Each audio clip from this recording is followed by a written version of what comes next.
The Bank of Canada just gave one of the strangest speeches I've ever heard from a central bank. And honestly, it should concern any Canadian who owns a home, wants to own a home, or who just wants home prices to make sense again.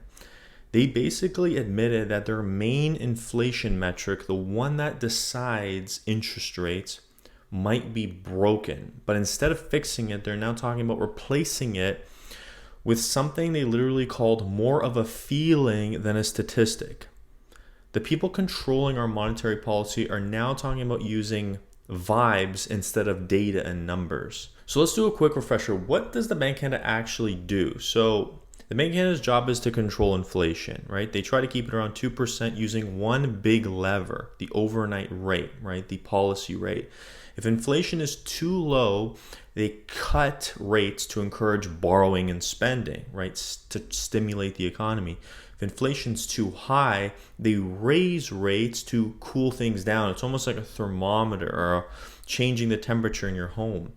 So simple enough, you raise and lower interest rates to stabilize prices. But the problem is how we actually measure inflation in Canada. And this is where the speech got a little weird. This is actually how they calculate the inflation math. So unlike the US or Europe, Canada includes mortgage interest in the Consumer Price Index, the CPI. That means when rates actually go up, mortgage payments go up and instantly shows up as inflation.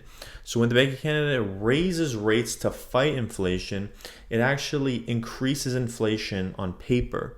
It's like trying to put out a fire by pouring gasoline on it, then blaming the flames for being persistent.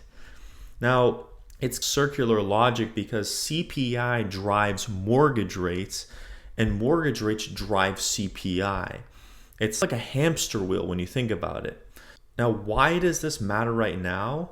Well, this wouldn't be such a big deal if we weren't in the middle of a real estate correction and cost of living crisis, right? The Bank of Canada has been hiking rates aggressively, which means that interest costs have exploded, right? Everyone is spending more money on interest, right? Especially the people who own homes. A lot of those people are putting even more money to their mortgage, so their mortgage balance goes down. So people are just throwing as much money at their mortgage as they can. And that's been inflating the very metric that they're using to judge their progress. So when they see high CPI numbers, they panic and feel pressure to actually cut rates sooner than they should. It's kind of like if you're in school and you're grading your own test or something like that, realizing you set the wrong answers and then pretending it's totally fine.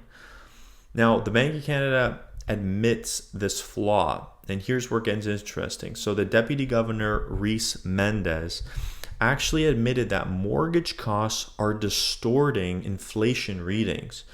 And this is what he said. He said mortgage interest obscures the broader response of inflation. So that's his quote, meaning it makes it look worse than it actually is. So now they're considering removing mortgage interest from their core inflation measures altogether.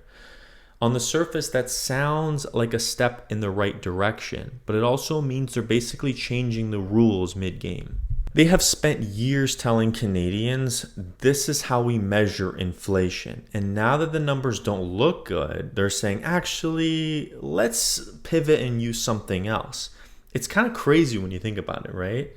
Now, the strange part is underlying inflation is also a feeling, right?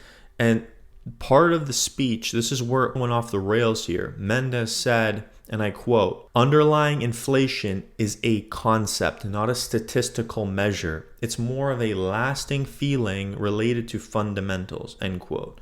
So in the very next sentence, he used it as a statistical justification for their rate decision.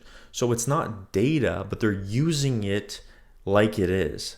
That's like saying, I don't have proof of something, but it feels like inflation is 0.5% lower or something like that. That's not monetary policy, right? That's more like astrology for economists or something like that.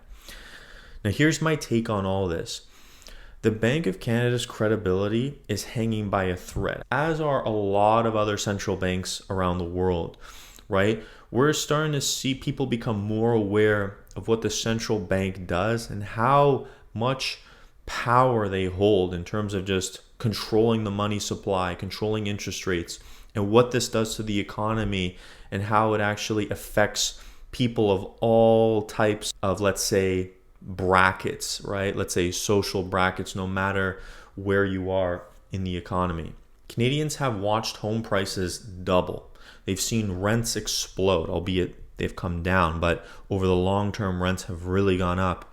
And obviously, we're all feeling the grocery bill continue to climb. There's been no sort of easing even at the grocery store. So all while being told that inflation is under control. Now the Bank of Canada is admitting their own measurements might not even be working. And instead of fixing the structure, they're talking about underlying inflation, which sounds like code for we'll just decide what feels right from now on. And I don't know about you guys, but I think that's pretty dangerous because once you replace data with feelings, or you lose accountability, and it's no longer what the numbers say, it's about what a small group of unelected policymakers feel is happening. And I get that inflation is complex, it really is, and no model is perfect. But the BOC created this circular system, this hamster wheel, where housing drives inflation and inflation drives housing. And now they're acting like it's just too complicated to measure.